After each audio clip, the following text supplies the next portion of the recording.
This is on archaeology, architecture, and production. And we're going to start with Elena Jankovic.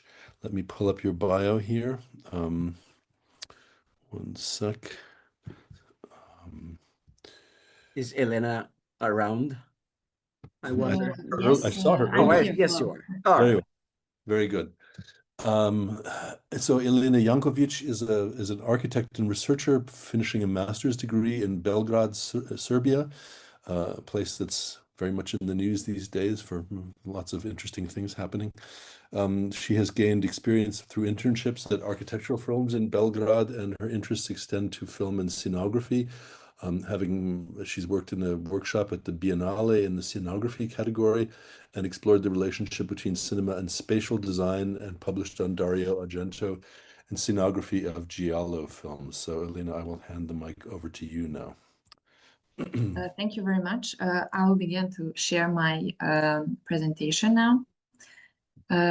You can just let me know if it's visible.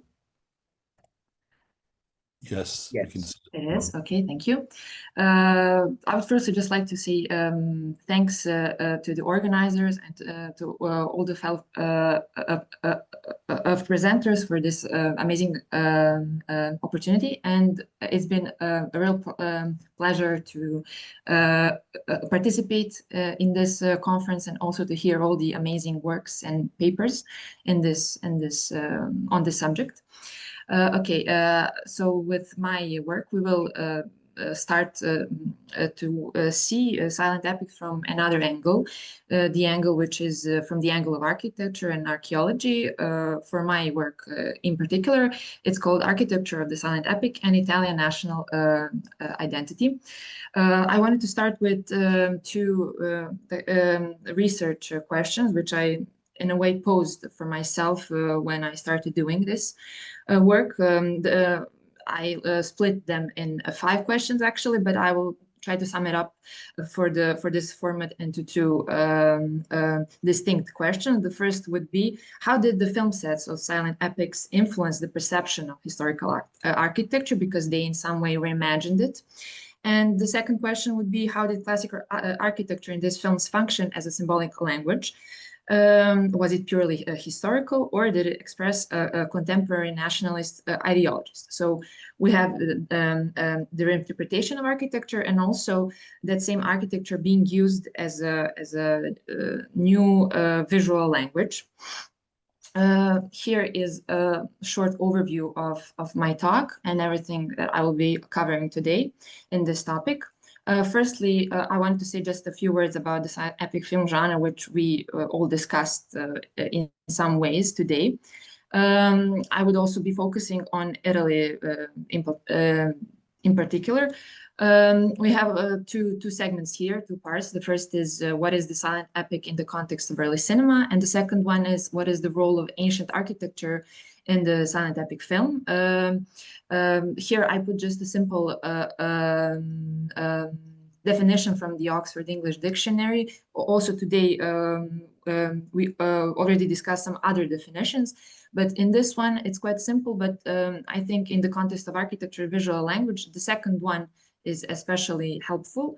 It's that a synergy of heroism, ALS, mythology, and grandeur, which is connected with spectacle, which is a highly architectural theme in some ways. Also I will be, in the context of ancient architecture in the silent epic, with the 2 films I chose to analyze, it's mostly focused on the Roman architecture or ancient Roman architecture. Simply because every single architecture object carried its specific meaning and specific mythology in these films, also ideology in some senses. Columns, arches, and vast forms weren't only historically accurate, they were symbols of power, order, and empire, especially in the context of ancient Rome. And they were simply a kind of podium for that spectacle, in a way, not only as the decorum, but also they, I think, are filled with meaning and they are therefore very important for analysis separately from the narrative structure of the film. Also now we'll focus on silent epics in Italy. Here, I think it's very important, the early film theory in Italy, which was a little bit amateur, let's say, in its beginnings, because the medium was new as well, and therefore the theory just needed some time to catch up with the medium. But there I found very interesting, for example, visions of architecture, especially because I think that early scholars noticed that in the cinema, especially, architecture was giving totally new meaning and totally new use in that fantasy land of cinema, where everything was possible in a way, and where architecture, which has a lot of boundaries in the real world, those boundaries were in a way transcended in the architecture of the cinematic medium. Yes, and of course, because of the historical moment in which Italy was in, which was mentioned before, I think, especially in the context of the second film, Cabiria, it's also important to note that cultural relevance that I will be talking about more. As well, I want to, yes, and okay. Here we can move on to the theoretical framework, which I used in a way for this analysis. Also, I put here as a title, Architecture as Visual Language in the Silent Epics, which is a lot telling, because, as I said, the architecture in these films works on two levels, as a historical reference and as an ideological symbol. I found a very interesting quote in the Cassetti's book of essays, whose portrait I shown earlier, where one of the early essays on Italian cinema, one architect wrote, if an architect could create a style which shall not be either Greek or Roman or Baroque, but only and ultimately something not seen before, that would be the style of cinema. So the style of cinema was something very interesting to architects. It was seen as a new architectural space where fantasy, scale, and ideology intersect, and where in some ways architecture is free from the cultural memory in some ways. Now we can move on to the two case studies and two films which I chose. I chose them because I think they are maybe one of the most important in the sense of the Italian epic genre, and also I think they were good choices for this particular cinematic architecture study. So the first is, of course, Quo Vadis from Enrico Guazzoni from 1913. That film is based on the book by Henryk Sienkiewicz on his novel, let's say. And also because I think it's better to already juxtapose the two films. I would say that the two films, Quo Vadis and Cabiria, have striking similarities based on they're both based in ancient Rome in the different periods, but it's imperial Rome nevertheless. And also they also share similar themes. And they, for example, both include two distinct themes of Rome burning, or Rome being devastated, and destruction of Rome in some sense. Yes, here I just put some posters. And now I will move on to the, let's say, a few film stills, which were important because of their architecture, their scenography. In a way, Enrico Guazzoni constructed his sets very closely to the 19th century neoclassical art, mostly the picture, the canvases of Jean-Léon Gérôme. I think he simply tried to convey that grandeur and power of ancient Rome, which was juxtaposed to, for example, the Christians who were, in this case, in the arena. They were thrown to fight for their life against lions and tigers. And let's say the narrow and the government in some way of ancient Rome, they were higher above them, and that was some way of showing verticality, which was also gaining popularity in architecture in general on the start of the 20th century in America and England, because the skyscraper was born in some way. And so that verticality was being shown, a modern invention was shown in this historical film, also through that difference in the vertical plane. And also it was to show, of course, the dynamics of power between these two groups. Also, we have again another just example. We have a still from the movie and the work of Jean Jaron on the left side, just to juxtapose.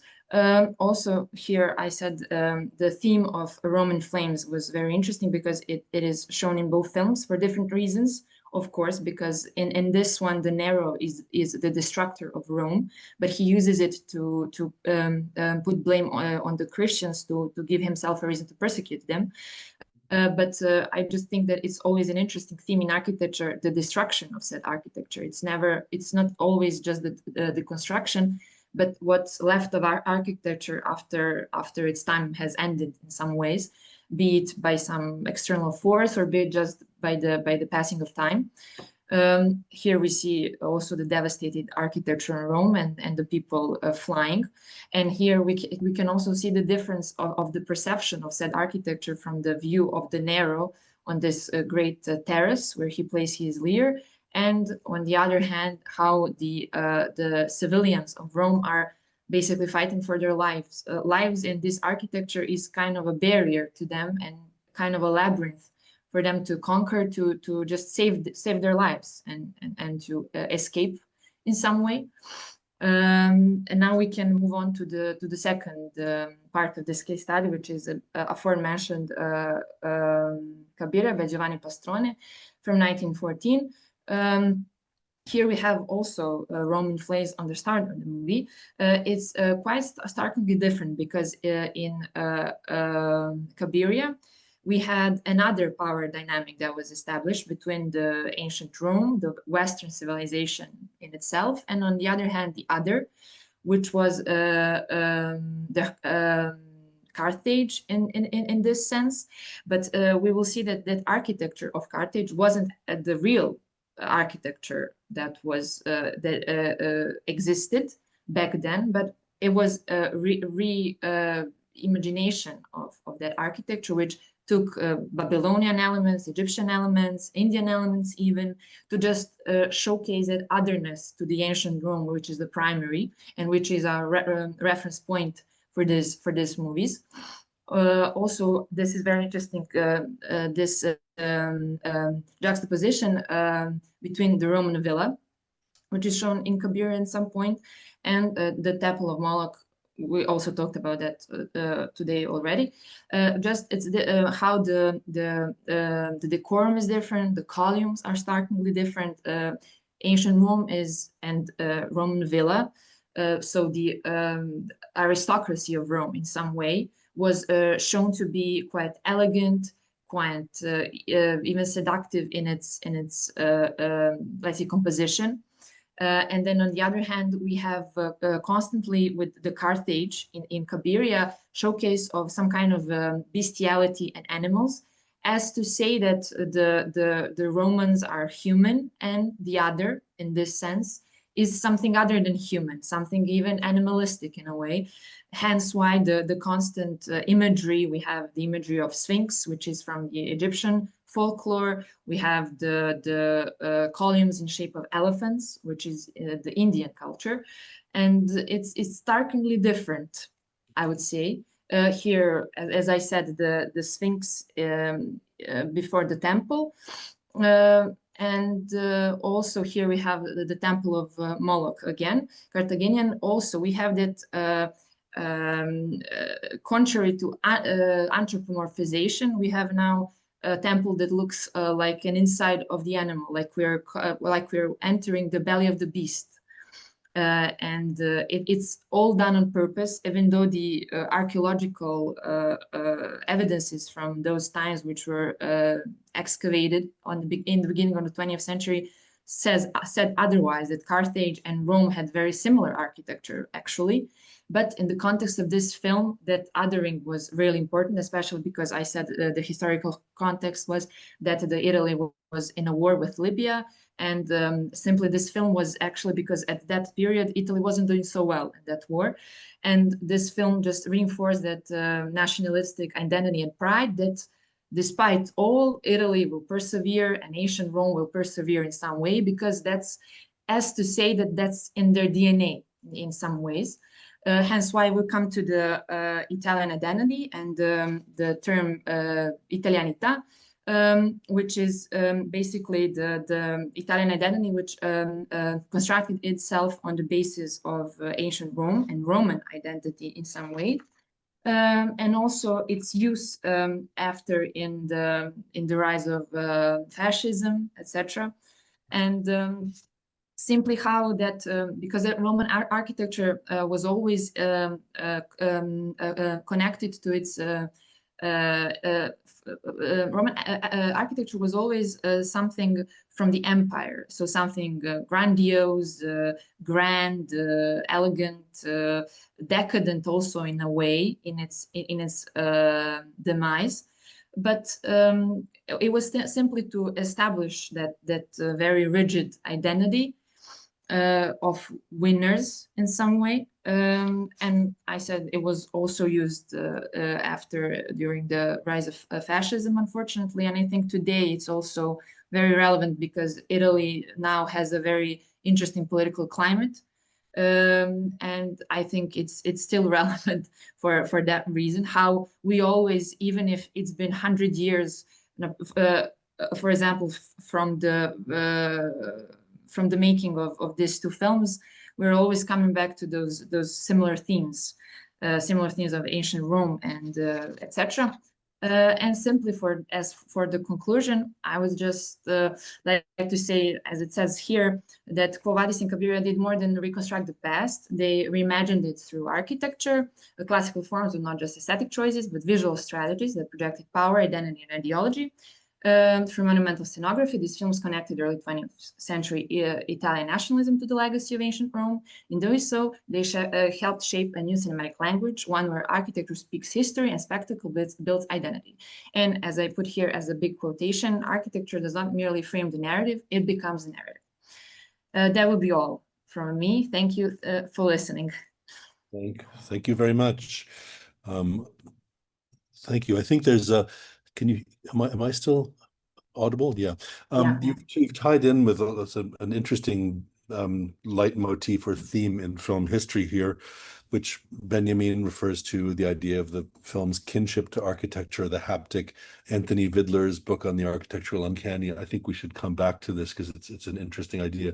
We have time maybe for one question before we move on to our next speaker. Does any of our participants have any question for Elena? Thank you. Thank you.